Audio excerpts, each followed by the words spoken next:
everyone, I am Charmin Labaco and I am sharing with you what I've learned in this chapter, Chapter 6. This chapter will look at supply chain management strategies. A strategy is an approach or plan for achieving your objectives.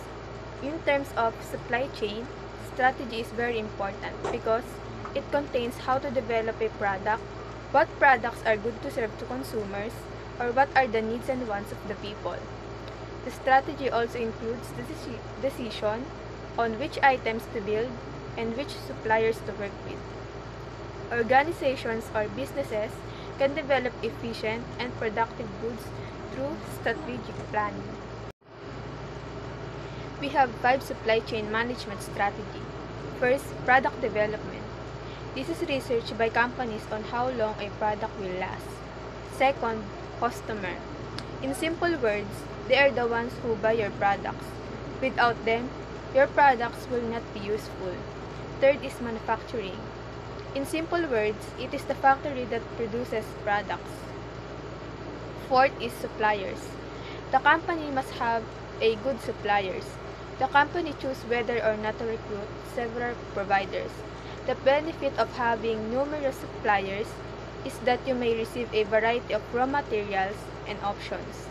But it can be confusing at times since you have to speak with so many individuals. The advantage of using one supplier is that you may communicate directly with the provider, who is easy to reach. Fifth is logistic. Logistic is critical to supply chain performance. As order, fulfillment, and distribution network, architecture influence efficiency.